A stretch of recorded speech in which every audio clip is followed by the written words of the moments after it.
Pause Live, the UK's largest menopause event. Get solutions to your symptoms. Meet over 70 brands. And laugh out loud at our live stage.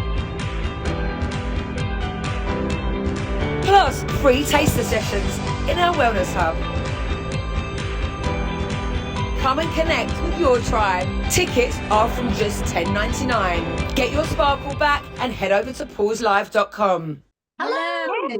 Hey. Oh, Lesley-Ann, it's been ages. David Courtney, who's done 2 shows with us now, has been trying to get us all together for yonks, hasn't he? It really has. It's like that, isn't it? We're all tugged in different directions and jumping on and off planes and trains and boats and goodness knows what else. But finally, we're here. I'm really very pleased to join you. Thank you.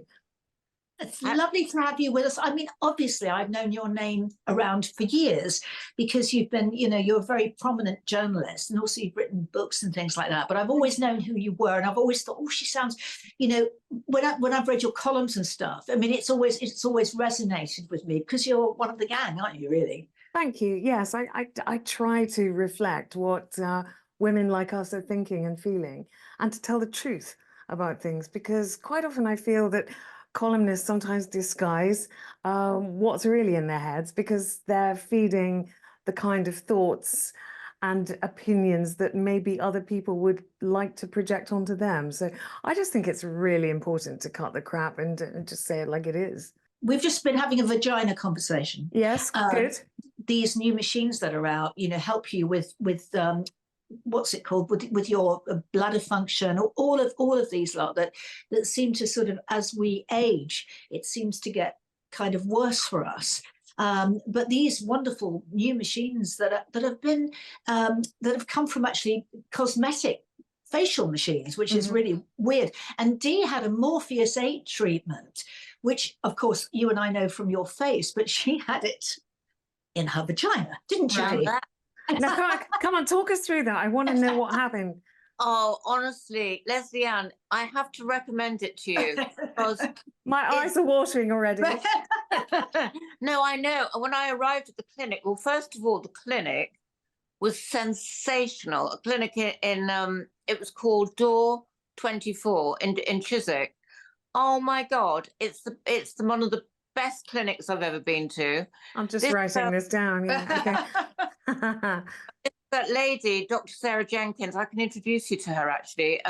We're doing a show with her, Beauty Investigate show with her. But she's very knowledgeable. And she said to me, I'm going to do two treatments on you. And I went, what? Anyway, as if one wasn't enough. So I had Morpheus. I had the Morpheus 8, which when I got back, Debbie went, you had Morpheus 8 down there? And I went, yeah. And it went right in. It was like amazing. Ooh. And it felt great. And it actually is just very tingly. That's the microneedling. And then I had the sort of the Empower, which again is a different area, but it's all tightening up and it stops you from going to the loo a million times a day and all the rest of it, as well as actually aesthetically making it look quite pretty down there. Yes, so what do you get? A mirror and they kind of hold it up and you have a look to see what, I wouldn't recognize mine in a lineup, I can tell you that much. No, exactly. And we were asking questions about, what do men have done? But anyway, that's another story and it's another show. Let's talk about other things. Natalie, you've got a connection with Lesley, haven't you? Well, I do think I've got a connection. I just wanted to ask you, but you wrote a book about the Rolling Stones, didn't you? I did. A few years ago. My husband's about to do actually 2022. It's quite recent. It was the one before last. Yeah. Ah, okay. So my husband, Clive Francis, is about to do a play at Chichester Theatre, and it's about the famous court case. Oh yeah. Which you've probably written about in the book. It's in the book. If you're referring to the 1969 court case, the drugs case, right? Yes, it's in the book. Yeah. What was that? What happened? Well, the establishment were against the Stones at the time, so they were set up basically. I could read you the extract, but probably wouldn't we wouldn't have time. But yeah, without it in front of me, I wouldn't want to remember what I wrote about it. So, but Well, do you'll have to read the go book. It's called The read Stone it. Age. Oh, great. That's right, the Stone Yeah. Age. Yeah. I read Marianne Faithfull account of it. Mhm. She was there, and She was there, yes. famously she came down in the sort of in the rug. She was naked, and she said when the police arrived, she dropped the rug and was completely naked and couldn't stop laughing, and thought it was hilarious. And she also said when she visited Mick Jagger in prison, he was terrified. Hmm. But her And she famous line on that was that it wasn't a Mars bar, it was a Milky Way. So what are you writing at the moment, Lesley? Well, I've just recently finished a book about Christine McVie, who was the mother of Fleetwood Mac, you know, the one on the keyboards at the Yeah. back, who wrote so many of their incredible songs, including Songbird, which they always close their live shows with, which is the title of the book. She died coming up 2 years ago in November 22. She was 79. So this book will come out in November to commemorate her second anniversary. And it's an amazing story.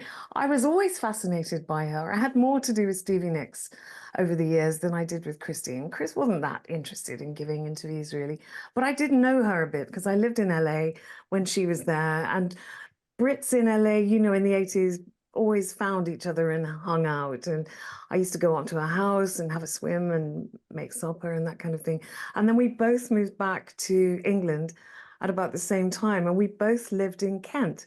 So she had this extraordinary house, an amazing sort of Tudor pile in Wickham Brew, which was the village my grandmother used to take me to when I was little. And she bought this house and she renovated it over about 8 years. And I lived about 7 miles away, so we used to hook up again. And she wasn't that interested in the limelight, I will say that about her. But she was probably the most interesting member of the band, although all the others like to think that they were the most interesting one. But it's always the quiet one, isn't it? But she had a very distraught and checkered love life, really. But the great love of her life was Dennis Wilson of the Beach Boys. Wow. And yeah, he broke her heart, really.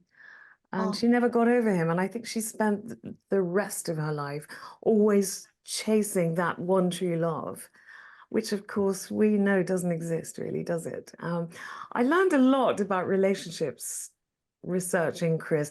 It's the kind of information that I would have liked to have had much earlier in my own life, because I've made all the mistakes. I'm divorced, I've got 3 children. I never found the one, but in my later life, I've come around to thinking that actually I don't believe there is such a thing. Relationship. Really? I mean, would you? And that's interesting because I would agree with you. It'd be great to know about the mistakes earlier on. I mean, and we have to now navigate our own children through these things, which is really hard because you want to say, no, don't do that. But, you know, they've got to make their own mistakes as we did. Yeah. But I think now I've always said I wanted to leave the best till last. So I'm forever hopeful. Yeah, although, you know, my take on that is I don't want to be a carer. So if some guy rocks up now and I haven't had the benefit of his best 30 years, his prime, why should I become his carer? And it's always the woman who ends up doing this. It's very rarely the case that the male in the partnership will end up looking after the woman. So that's why Get we the young need one men. and make them your carer. That's the way to do it. What, a younger one, you mean? Yeah. I said, if you're a young one, then they'll be your carer. I could not be bothered with that. I haven't got the energy or the time or the inclination for that anymore. I sort of feel that I did my years of romantic liaisons and I had my share, you know, but now I'm on to other things and I'm not sure where I'd find time for a man now. I'm perfectly happy with that one. Yeah, absolutely. Yeah, I am and I'm not. And I tell you what, I keep having, you know, dreams about one of my husbands. I can't say which one. You know, it's so weird. You know, every time I'm going to tell the girls about it all the time. And it's like, These very strange dreams, Debbie. Yeah, they are. They're very vivid, aren't they? They're very vivid and very sexual. Ooh. and that, which, you know, it's really weird. Are we back on the vagina conversation? Oh, sorry. It's nothing to do with my vagina. It's to do with my mind. Oh, but it does. It does.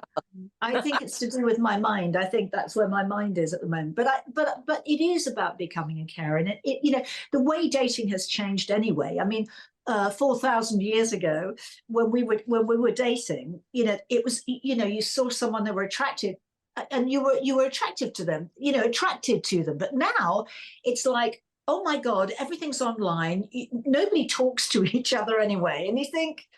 And older men are just not attractive anymore, are No, they? they're not. Do you know what I wish I had back as well? All the years I wasted on boys. Yes. All the years that I was so wrapped up in, do they like me? Am I pretty enough? You know, oh God, I look fat. And all those angst-ridden years that I wasted on men. And they were a waste. And I would like to have that chunk of my life back. Yeah, and to you know, live those on my guys that we terms. were so madly in love with, we loved them so much. Sometimes I can't even remember their bloody names now. Exactly. I know, exactly. You Especially the ones who gave us engagement rings, right? I've got a drawer with 5 engagement rings in. I can't remember. Guys. Have you really? Natalie's Yeah, I do, yeah. quiet because she's been married for a long time, haven't you, Nat? Me, I've been married, for 37 years. Wow. And, you know, marriage is not at all easy. And there are many, many times where you could just turn and walk away from each other. I think maybe there comes a point, well, I don't know. There is a point where you just go, okay, so we've done it this long, so we may as well carry on. But there's a kind of actual great comfort in it. And I do feel really, really lucky. And my hubby's older than me. And I think he's gorgeous. So you see, you've been together all that time. So when the time comes, if either one of you, God forbid, but if either one of you becomes frail and infirm and needs caring for by the other one, you've earned your stripes. So you've put the years in, so you won't mind doing it. No. Okay, I get it. I'll be on a train. I know. I absolutely. I completely. Yeah. But like you said, the best part of people's lives. We've seen the best and the worst of each other over that length of time, and it's not easy. It's horrible. It's not horrible, but you know, when I do see people struggling when they're younger, I just think, oh gosh, try so hard to make it. Yeah, it does feel like a massive achievement to have got this far. But who knows what might happen. My mum's on her own now. My mum's 89, and my dad died 4 years ago. They'd been married 62 years. And my mother has wanted nothing since he died but to die herself. She feels like her life isn't worth living without him. He was everything to her. And she never had a career. She had 4 children, lots of grandchildren. So it was all about my dad. What I was about to say was at least I haven't got to go through that. I'm not going to have to go through that decline in a partner and to see them waste away as my dad did. And somebody who'd been such a high achiever and well known and successful and well loved in his life, to see his decline and to what he became. And now my mother mourning him and can't let him go. At least I haven't got to go through that. I think that's so lovely that she had that connection with somebody and loved him so much. Yeah. Lesley, I think you're lovely. I can't believe we haven't met before. We must all meet. But I think we have. I actually think that you and I have met. Ah. Yeah, I can't remember where, but you're so familiar to me. Yes, I very rarely forget somebody who I've met in person. So I feel sure we have. We'll work it out. We will work it out. But you're just, you know, you're so lovely and easy to talk to. And it's just so lovely to have these girly chats, isn't it? What drew you to writing about, because a lot of people want to research about their favorite musicians or people on the rock scene. You've actually gone in and written books about people, which is quite an extraordinary achievement. What made you start to think like this? I was a journalist. I was on Fleet Street for 25 years and started out as a general reporter. And then over time, this is what happens. They steer you into different departments, and I ended up in entertainment, specifically music. I went on the road with a number of artists, including Elton John, Paul McCartney, Queen, lots of times. And eventually in 1997, I was pregnant with my son, and I was told by my editor that I couldn't go on the road with bands anymore. And it cast my mind back to when my first daughter was born. It would have been 1987, so 10 years earlier. And I'd secured an exclusive interview with David Bowie, but it was in Rotterdam on the Glass Spider tour in 87. And I couldn't fly. I was too late to fly in my pregnancy. So I had to take a train up to Harwich, an overnight ship to the Hook of Holland, and then another train down. And the editor told me I couldn't do it. And because he told me I couldn't do it, I was determined to. I got this interview, therefore it's happening. And it did. And I remember going backstage at the Feyenoord Stadium. David Bowie always liked to do his interviews before the show. And I went backstage at this concrete stadium, knocked on the door, and I, just for a laugh, because he had different color eyes, I wore contact lenses in those days, and I put in one purple one and one green one. And my belly was out here. You couldn't miss me. I'm quite small, but the belly was huge. And he opened the door. He looked me in the eye. His eyes fell to my ginormous stomach, and he went, "Yeah, very funny. Get in here. Can we just do this?" And I thought, oh, this, it was worth all the angst and all the pain. And I suppose from that moment, because I'd met him when I was 12, not that he remembered, he was a local hero to us. And I was always fascinated by him. But I thought, yeah, these people, they are interesting. They make life worth living. I decided to focus on musicians and music. And I started writing more and more features and interviews about rock stars. And then after I was pregnant with my son, I published my first book about Freddie Mercury that year and never looked back, really. I gradually, because I had to stay home with the kids, I had another one after that. So it was much easier to spend my time researching and writing about specific artists, most of whom were male. In fact, Christine McVie is the first female I've ever written a book about. It just worked out that way. It wasn't designed. But they are fascinating people, mainly because they've all had the same background, give or take. They've all had a dysfunctional childhood and early life. There's generally been abuse. There's been lack of parental guidance. There's been all kinds of factors that mostly add up to the same thing that has driven them to want to relieve themselves of their angst through song. And it's through writing songs that they are able to bring themselves out of their misery. And you can apply that to anybody. I was reading an interview with Shania Twain in You magazine this weekend. And she went through sexual abuse by her stepfather, both parents killed in a car crash. So she had to go home and bring up the younger siblings. Then she became very successful as a bar singer, and we know the rest. But then her producer husband dumped her for her best friend. And so she'd gone through all this terrible angst, but you boil it back down, and it's just the same as all those male rock stars went through, who I've researched and interviewed over the years. And it does seem to be a very deciding factor in the rock star scenario. It never fails to fascinate me. And I think I find them the most interesting people of all the people I've ever met. What was the illness that she had where she lost her voice, didn't she? Was it something like Lyme's disease or something? Her vocal cords? Something like that. Yeah, I can't remember now. I read it sort of in the early hours of this morning, actually, at my mum's, because I was there looking after my mum last night. But she looks phenomenal. She's 58. The front cover of You magazine, I'm advertising You magazine now, where I don't work anymore. But there's a pair of legs on the front of that cover there that go on 4 miles. Grannies used to say she has legs right up to her bum. She really does. And then there's this little body and a beautiful head stuck on the top, as it were. But she's a fighter. She's never given in. And those are the women we have to be. Those are the women I admire. And those are the women that we are. And actually, I was just thinking about my mum's best friend, who was Judith Simons. Oh, I loved Judith. Well, she knew the Beatles. She was one of those birds who kind of went way back. She died and not she long was ago. she worked for the Daily Express for years and years. Yes, but she was one of these people that you would a little fat Jewish lady that had a cigarette, always had a cigarette. Yes. And she was my mum's best friend, and she was I might have met you. One of her parties. It maybe. may well have been there, yeah. No, Yeah. Fleet Street had a great respect for Judith Yeah. because she was kind of the mother of showbiz, really, showbiz coverage.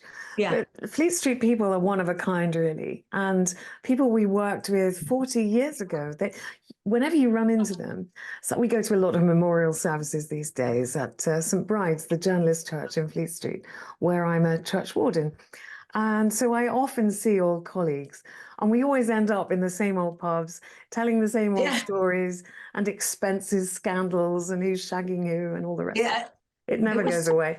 Yeah, there was a wonderful picture of Judy in her apartment. I don't know if you remember. It was just her cigarette holder, and behind it were the Beatles. Oh, It was great! it was such a poignant picture because you know, like Judy was there, and there was all. But she was. I mean, she interviewed everybody, didn't she? She did. Was. At a time when you could still get exclusive, what we call one-to-one, what the Americans say one-on-one interviews. Nowadays, it's a junket. So you'll go somewhere, you'll all sit around a round table, everybody puts their microphone in the middle of the table, everybody gets to ask one question, everybody gets all the answers. So there's no exclusivity anymore, which is what I used to love about going on the road with artists, because it wasn't just a 1 hour sit down thing, but it was over 4 days. So you could really observe and interact and get the feel for the thing. That kind of thing doesn't exist now. What was the best experience you ever had doing that? Wow, that's a good question, which means there's no immediate answer because they were all different. I think it would have to be Frank Sinatra, who famously never gave interviews, and his 70th birthday was coming up, and there was a party in Los Angeles, and I was working for You magazine at the time, and my editor, the late lamented Nick Gordon, called me in and said, you can go to LA and we want an interview with Frank Sinatra. I said, good luck with that, because he doesn't ever give interviews. He said, you'll get it. Go to this party. And it was a presentation for Ella Fitzgerald. And Frank, and it was combined with Frank's birthday and a kind of do. Wow. And we had a thing we used to say on Fleet Street: if you can get 3 questions in and get 3 answers, whatever the answers are, you've got a spread, a feature over 2 pages. So I was on a mission, and I did manage to get myself into this party. And being quite small, I did manage to kind of worm my way through the legs to the front. And after Frank had done his bit of speech, I called out to him, Mr. Sinatra, so when are you coming back to the Savoy to stay in your suite and paint the Thames again? Because he's a painter, like Tony Bennett was. And he'd say, you know, no matter how many times I stay in that room at the Savoy, it's always a different view. And people say the same thing about the Sahara Desert, don't they? It's sand. But to painters, they see something new every time. And so somebody jumped in a big heavy to try and cart me away. And Sinatra went, no, she's English, let her speak. So I got another couple of questions in, and then I took a picture. At that point, they did kick me out, but I had to spread. I had the feature. So that really was my kind of crowning glory at that time, was getting an interview with Frank Sinatra, who never gave interviews. Oh, Wow. Amazing. That is an amazing story and a wonderful story to have to leave you on. I'm so sorry, Bless Lesley, you. that we've got to go. But I'm desperate to reconnect with you in real life. And I think we should all have a lovely lunch together, because I'm sure we'll have so much fun. Lunch, I say lunch. Yes, absolutely. Let's do that soon. And thank you all Wonderful. very much for having me. Oh, no, it's been thank such a you. pleasure. Take care. Bye bye. Thank Lovely to see you. And you. Bye, darling. Bye.